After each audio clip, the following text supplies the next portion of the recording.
Ari Lehman, the first Jason from Friday the 13th, and he's also got his band First Jason. Everybody, welcome Ari Lehman. How you doing? Hey, everybody. I had to download the app. You didn't tell me that part there, Sean Rockin' Boxes. Oh, that's okay. Hey, that's okay. You know what? When I had CJ Grimm on, he also said, hey, you didn't tell me about downloading the app. So that's fine. No problem. Hey, from one Jason to so we both started with the same thing. Hey, a word to the wise, Sean Rockin' Boxes. In the future, tell people they got to download the app. But anyway, how you doing out there in Buffalo, New York, right? No. Hey, I'm in Niagara Falls, Canada, on the Canadian side.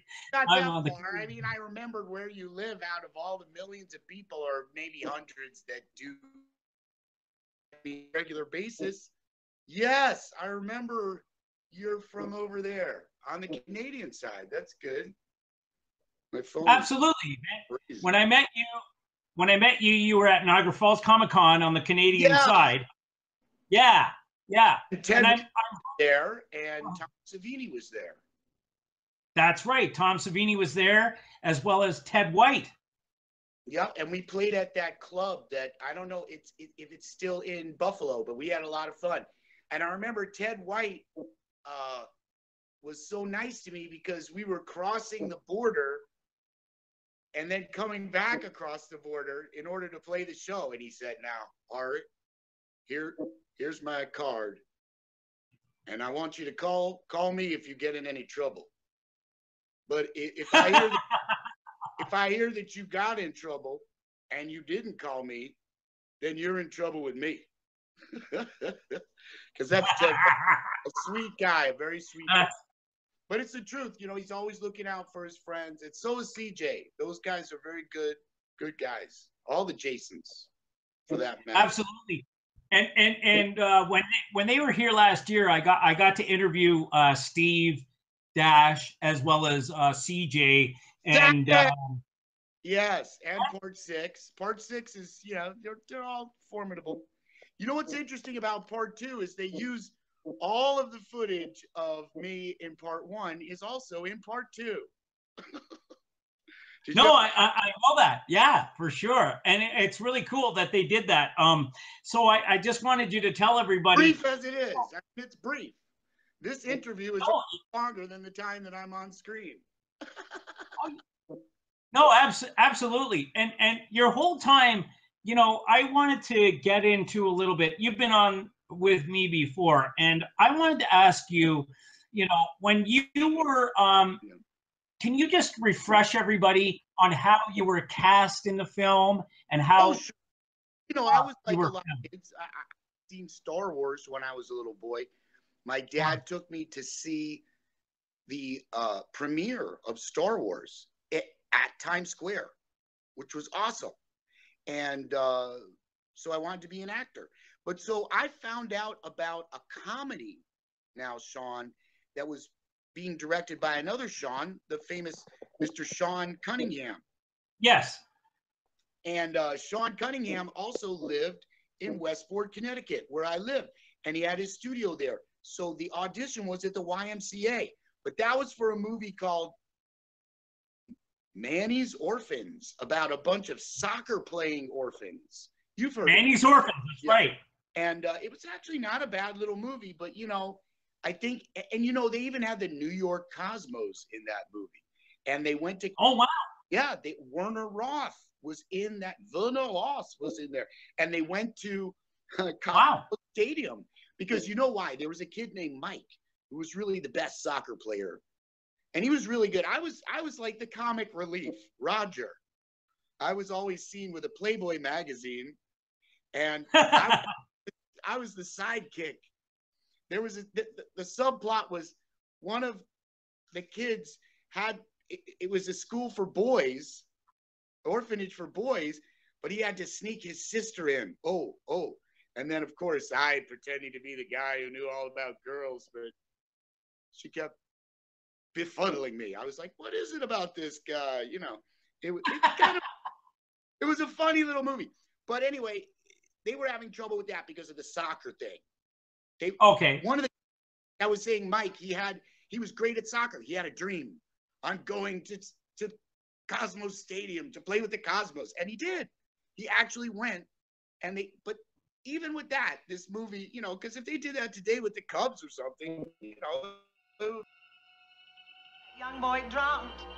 His name was your films from 2006 and 2016, you have done many projects since. So talk about a few that were your favorites and tell the people. Well, I think the one that's most notable right now, which people can get very readily and very easily, and they will be really happy when they get it, is where I play Dr. Rock in The Barn. The Barn, okay? The Barn, yes.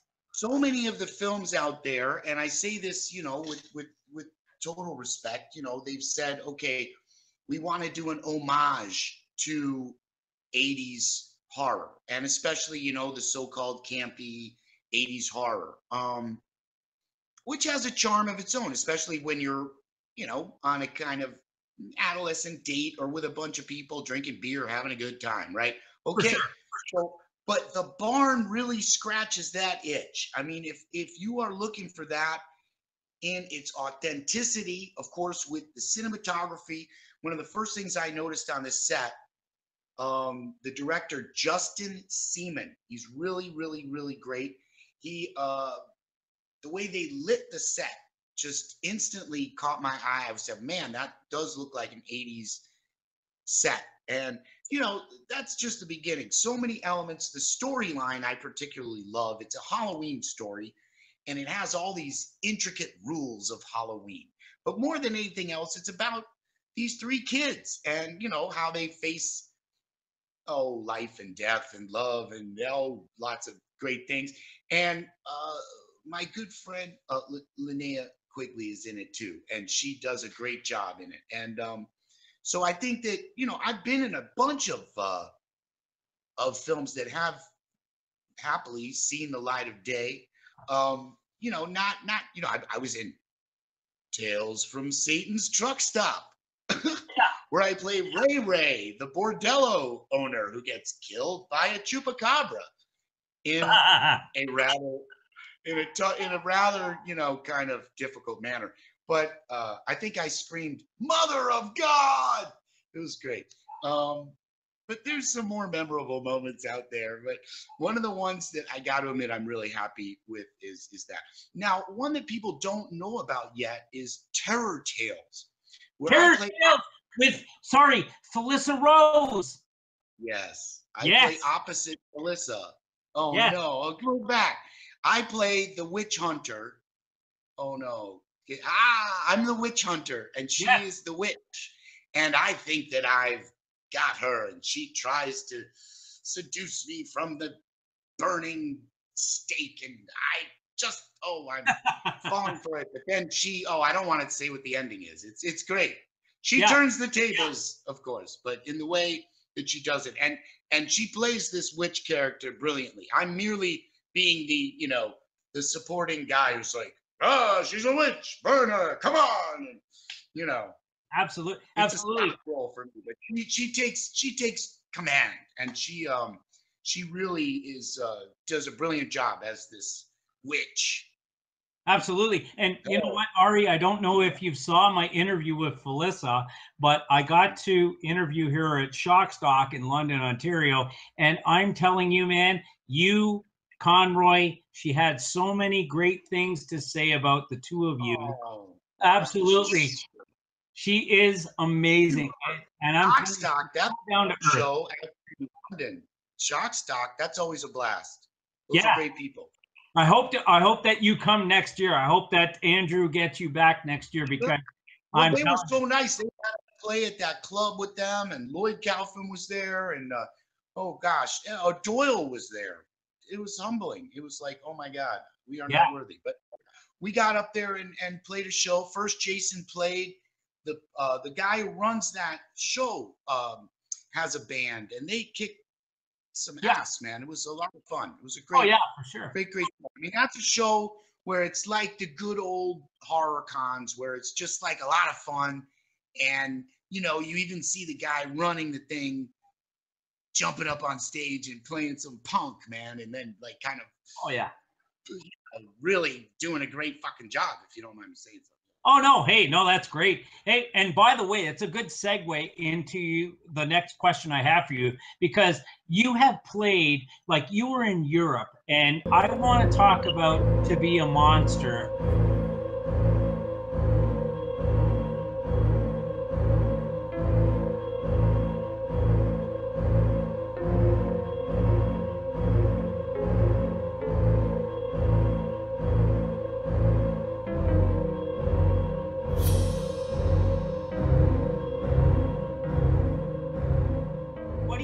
About To Be a Monster, and where's it going video wise? I know you've got something in the works. You've heard the version of that of Power from the Pain on To Be a Monster. Are you talking about the original? I didn't hear about that version, but I'm talking about your original. Oh, you're gonna love this, dude, because we have done an acoustic version of Power from the Pain. Oh wow, that's wicked. That's just me.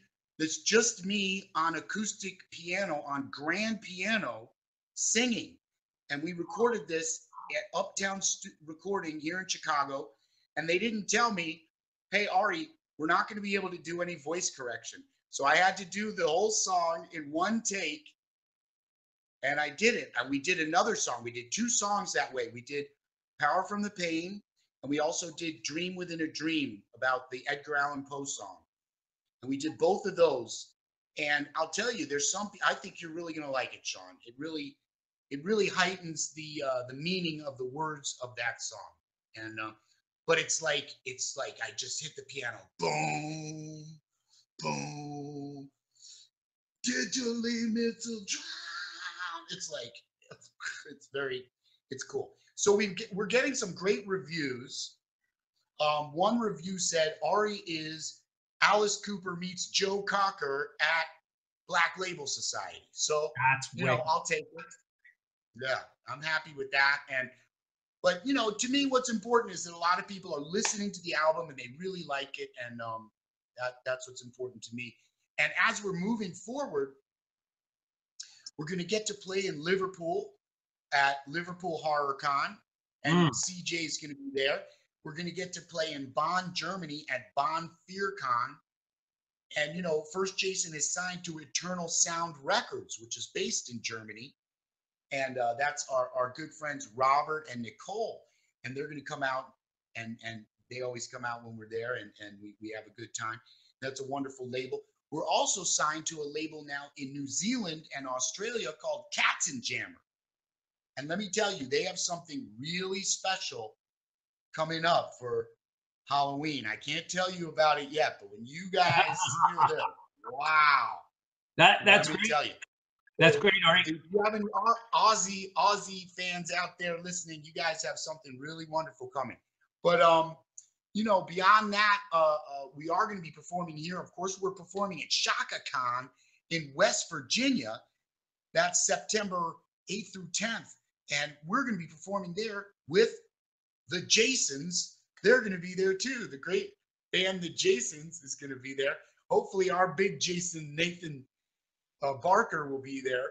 And, you know, but as I'm speaking, we're ramping up because on Saturday here, we're going to be videoing the new To Be a Monster music video, which will star Nathan Barker and a select handful of fans who supported us, and some of their names are on the album for special thanks. I hate it. Okay, so we were talking about the album, and now we're going to get to Bonn and do all that stuff. Yeah, and now we're going to get to Jason's at Shaka Con.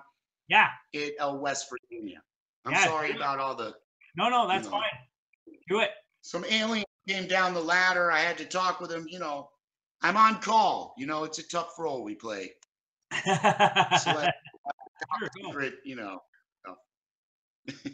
Yeah, it's okay. It's okay. Everybody was waiting, and I spoke on your behalf. Don't worry. I talked about Nathan's podcast, I talked about Nathan being in the video to be a monster. Go ahead. Yeah, Nathan's been doing a great job. He's a fantastic cosplayer. And you know what's fun? I mean, I think it's fun for everybody. It's fun for me. When we get to figure out, oh, how are we gonna, interact with the audience, and of course we have to have Jason. We've had Jason do many things. Nathan has smashed the pinata. He once smashed a Tommy Jarvis pinata, which looked a lot like Corey Feldman. I mean, and that was great. Candy all over. And then, oh boy, and we've had him.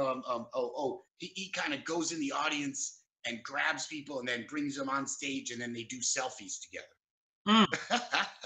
That's very cool. Jason, very cool.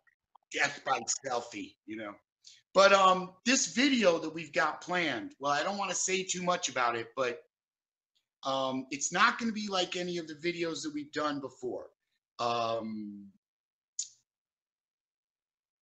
It's going to be for the song. That's okay. You don't have to give up much. Be a monster.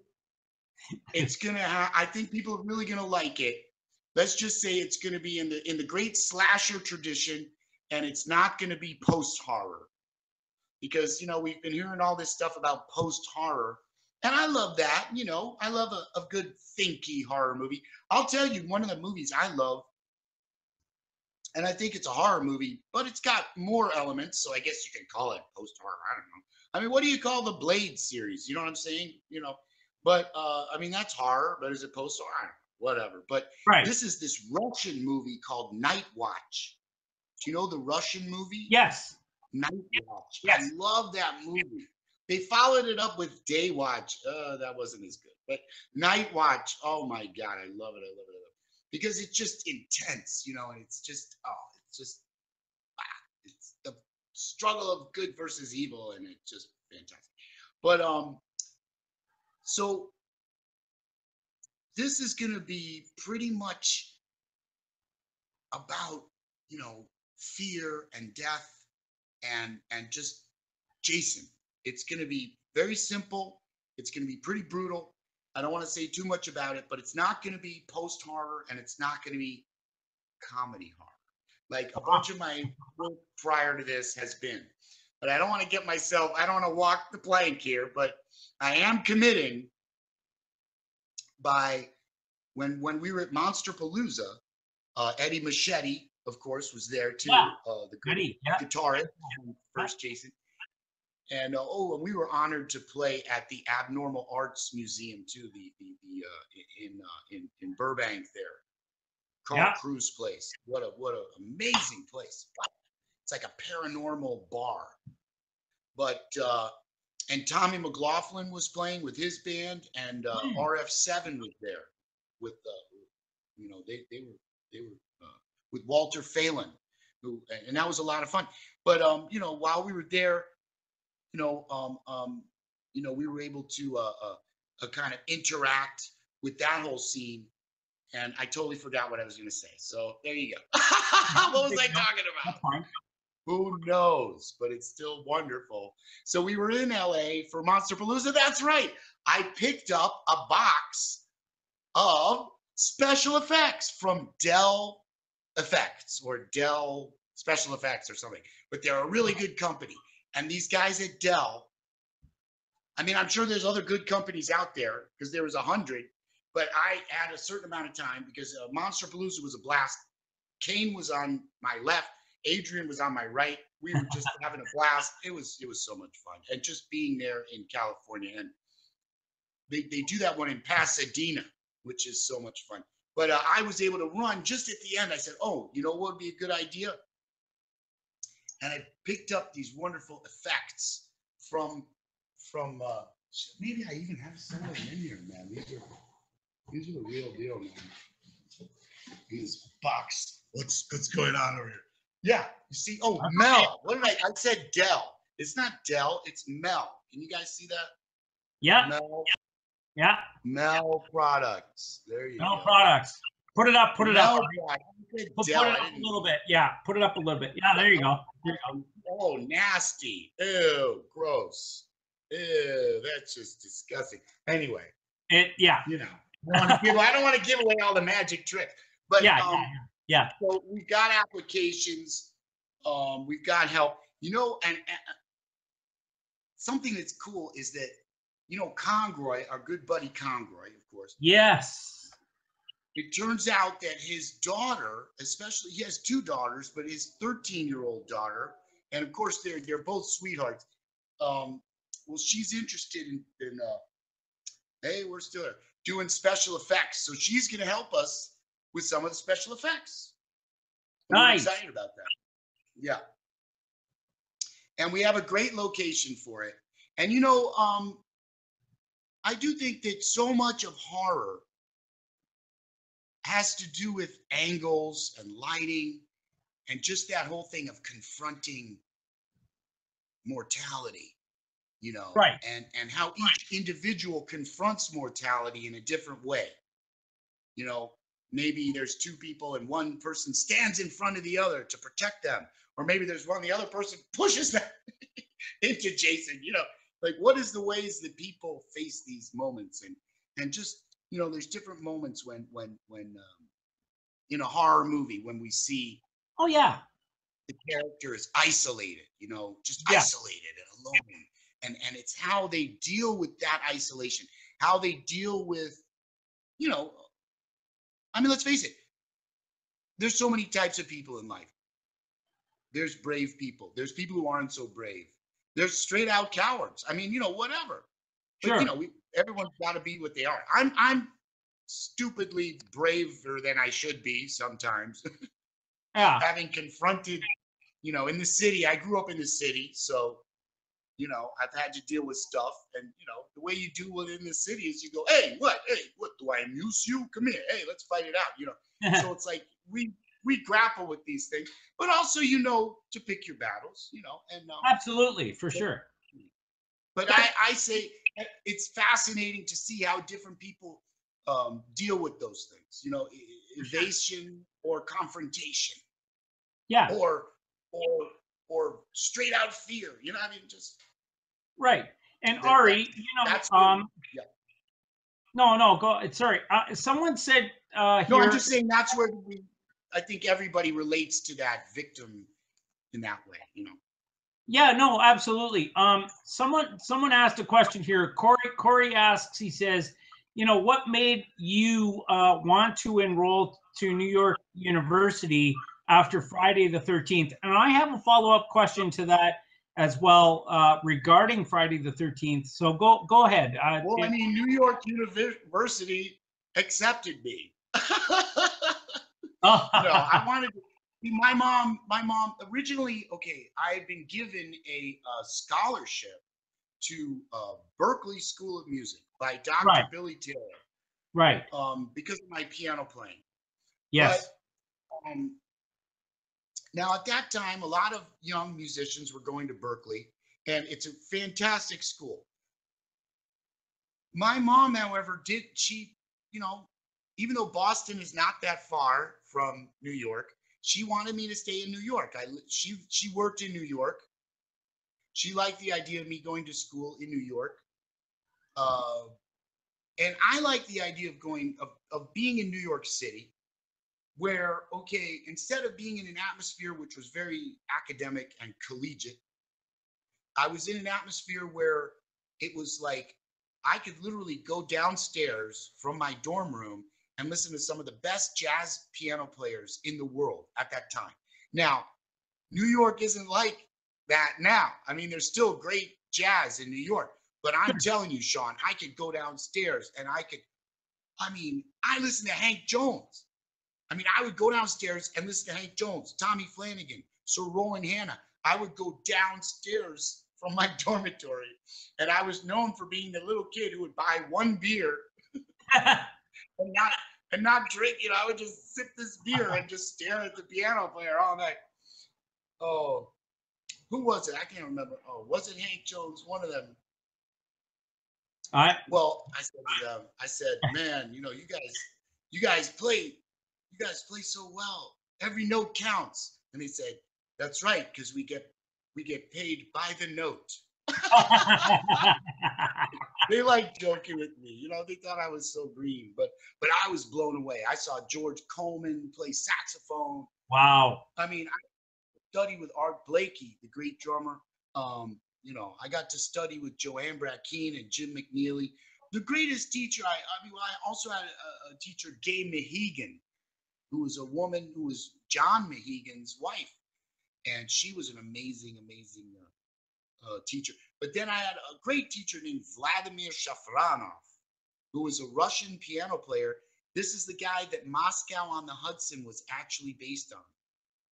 I'm not kidding. Vladimir Shafranov. Now he has a beautiful restaurant on the west side, and he's one of the best piano players. Oh my God. Oh my God.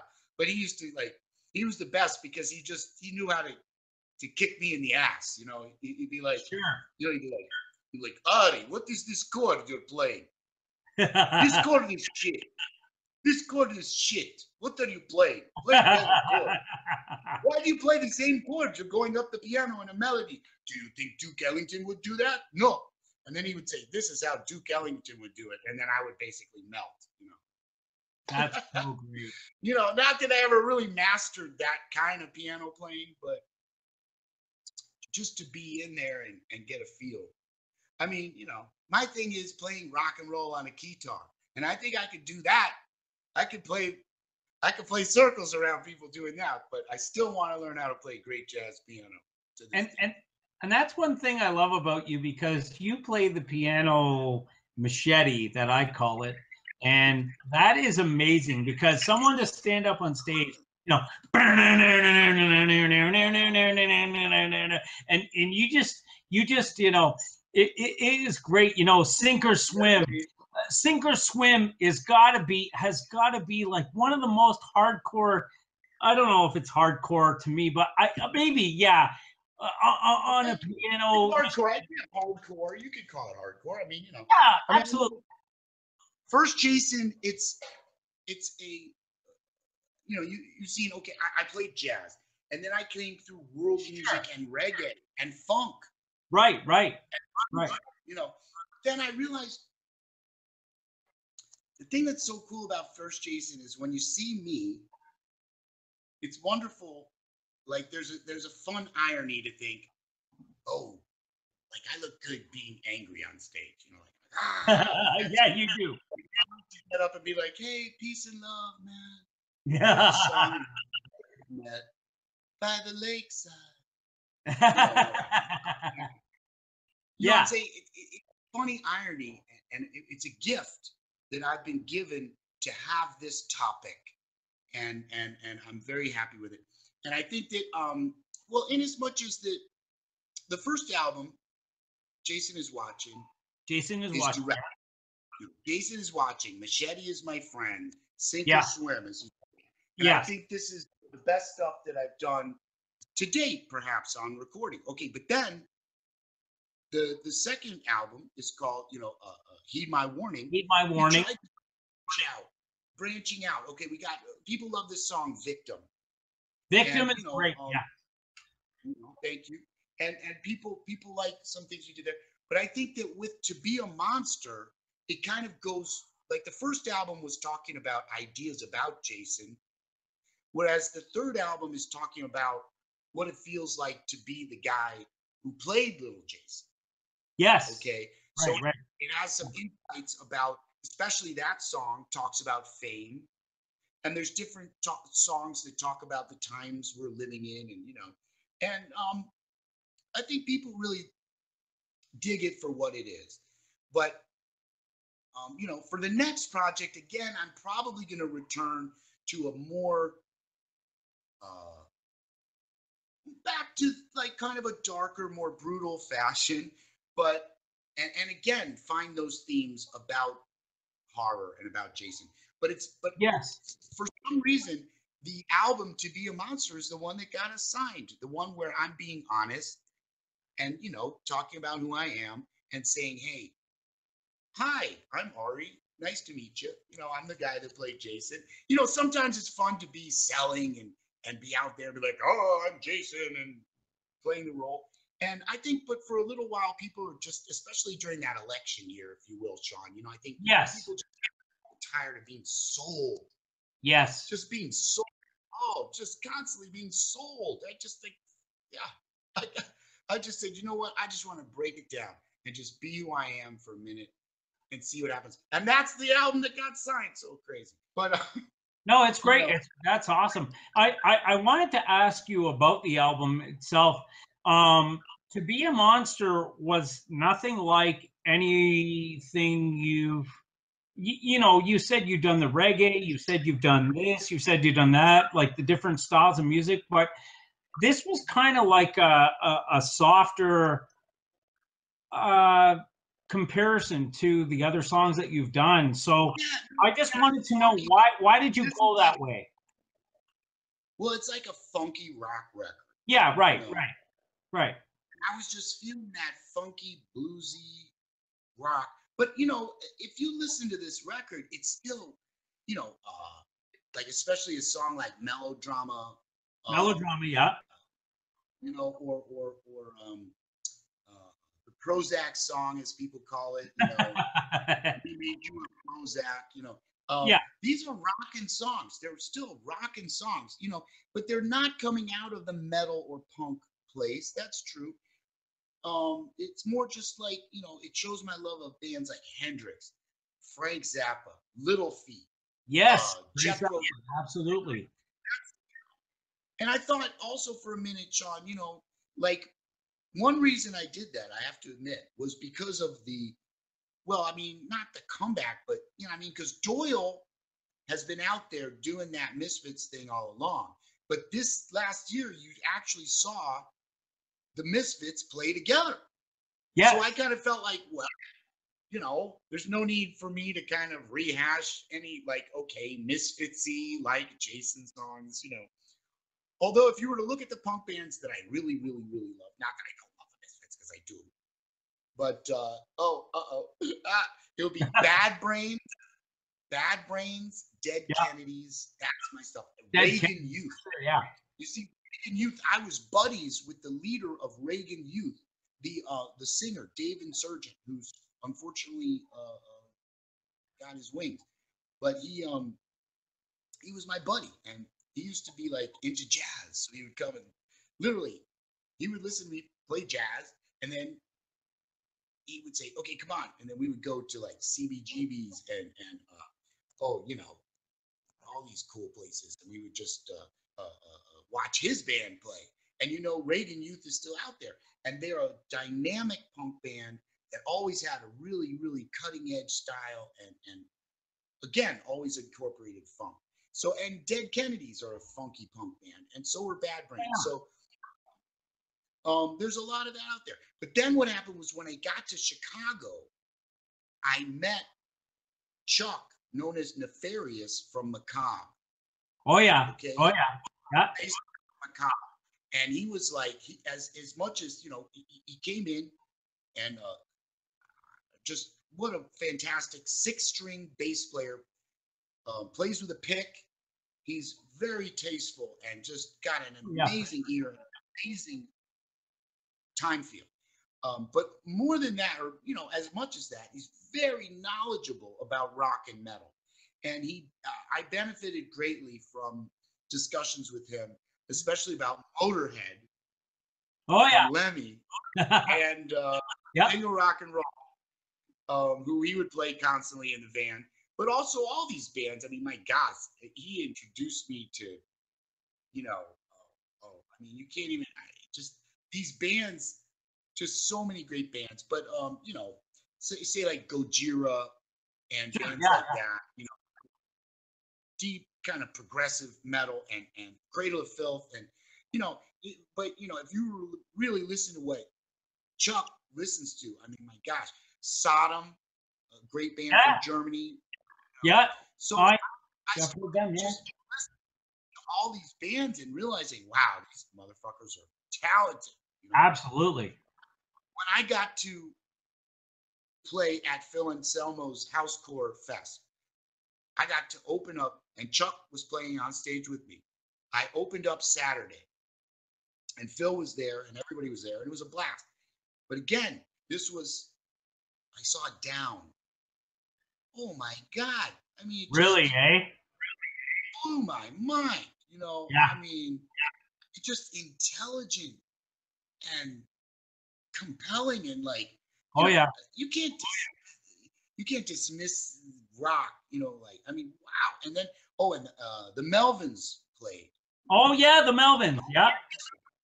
So it was, and then oh my gosh, so many great bands. You know, but for me, the highlight of that show, I'll never forget, was Claudio Simonetti was there with Yeah. Goblin, and this is before they broke up, and when they were still together, and when they just started doing the Suspiria soundtrack live. Oh. And I'm friends with Claudio because I got to give him an award in Italy one time. So I said to him, "Oh, you got the real analog synthesizers?" He's like, "Of course, I had them get the real."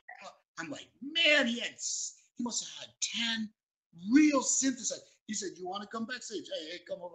You come backstage." And I came back, and they let me go backstage and look at everything. Oh man! And I remember, I never forget, because I was standing not far from him, you know, when they were doing the show, and he turns around because he has keyboards all around him, and it was this moment, fanboy moment, I'll never forget. He sees me and he points at me, "Hey, boy, you, Come. I'll never forget that, man." Yeah. While they were doing Suspiria. Oh wow, that's so great. That's so Keyboard is like me. That's it. And there's a famous picture of me and Dario Argento is looking at the keytar, the Machete keytar, and actually Claudio is there too. Claudio's right there. Oh, that's so great, Ari. You know, I'm gonna say something right now. You know, you are an amazing person, and I'm so glad that you give me the time, and you've always been good to me.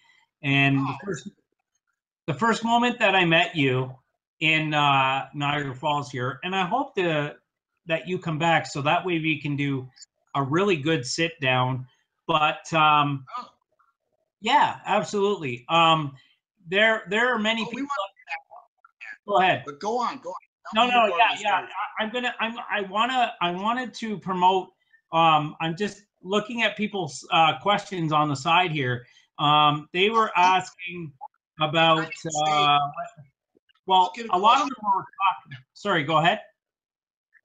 No, I was just going to say the exciting news to wrap it up on the future front. We're doing this video, and then we've got some musicians from Chicago now. I've got, besides the great Eddie Machete, I've got Fabian Arroyo. Yeah. And Vicious John Leonard from Vicious Attack. And he's the bass player. So now I actually have a bass player, a drummer, and a guitar player. So things are going crazy now, man.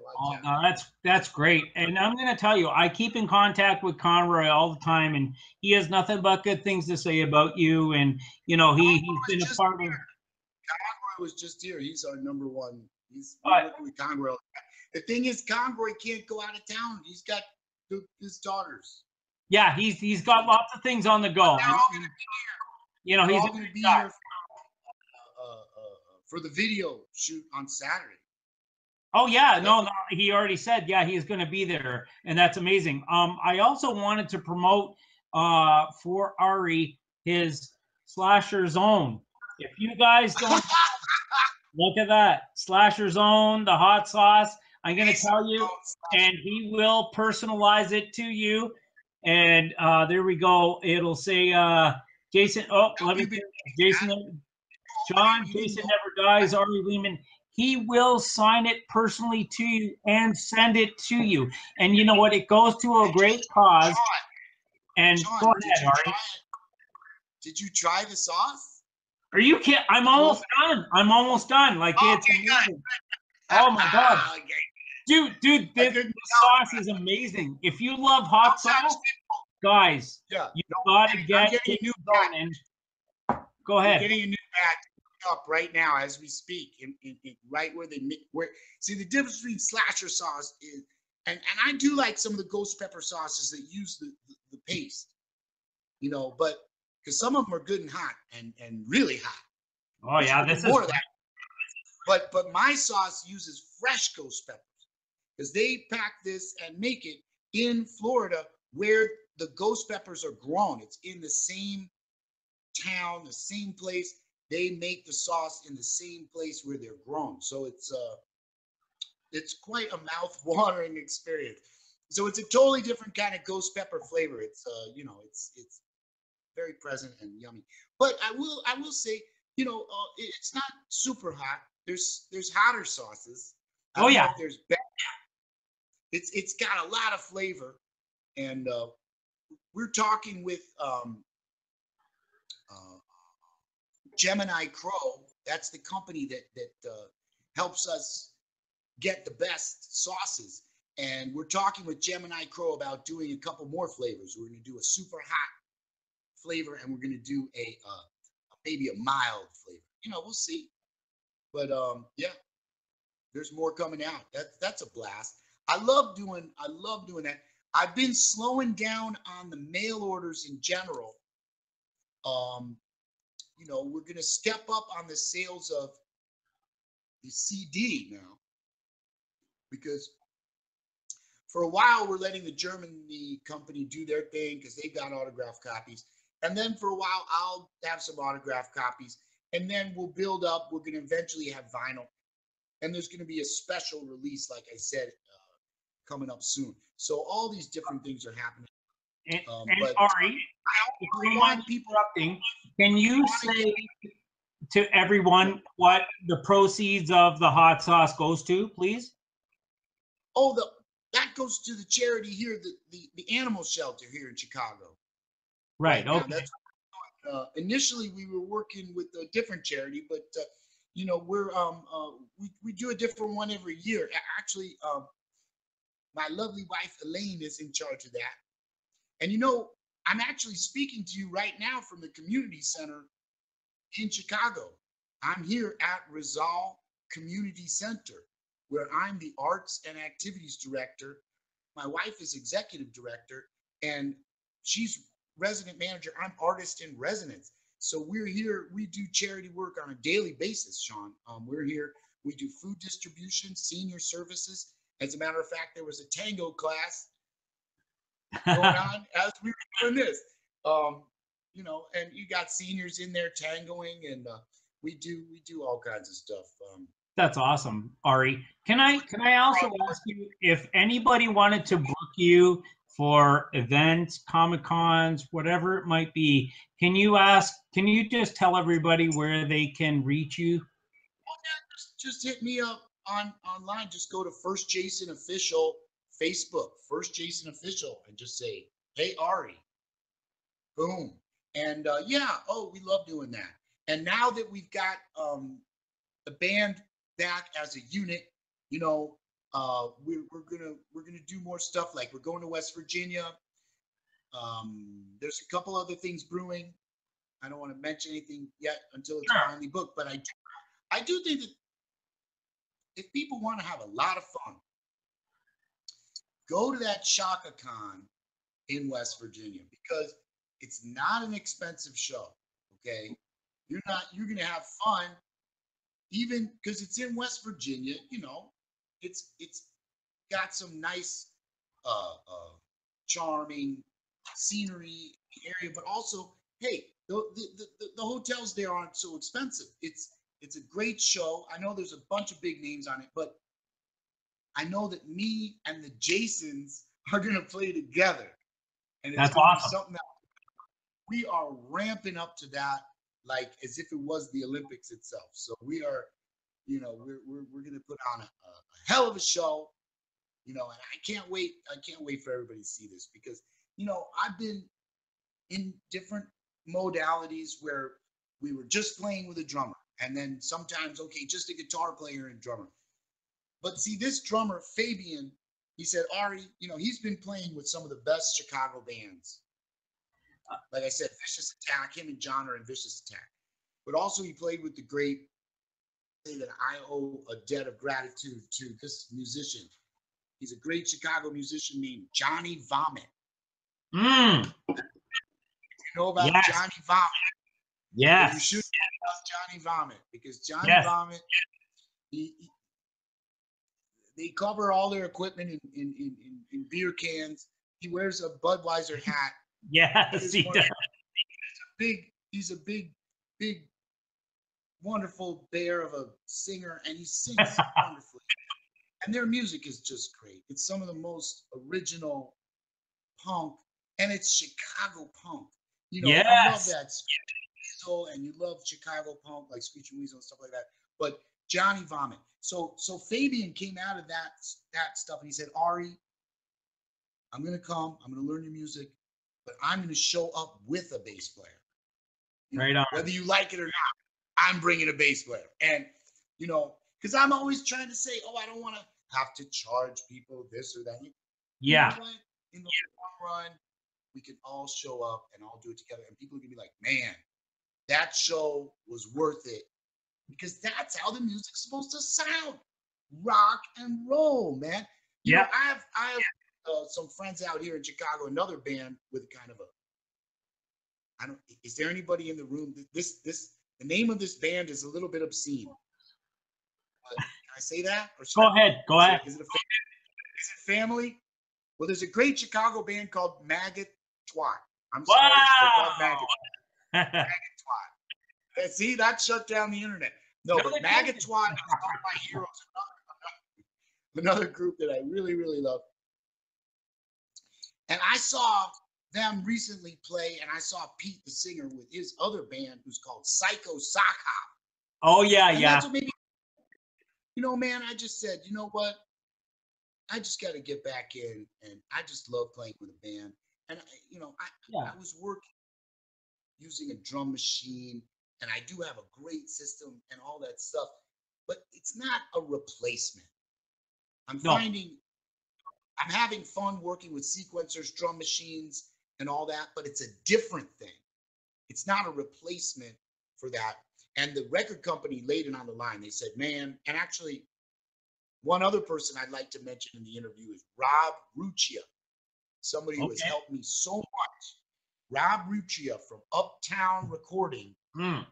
He is the producer who produced the latest Nonpoint album, and he produced First Jason to Be a Monster, and he's helped me so much. And he's a fantastic person too. But he said, Ari, what you got to do is you got to come out on stage with a band that sounds like your album. You can't, you know, and he put my head on tight. He said, dude, you know, do it like this. And so now we're in that direction.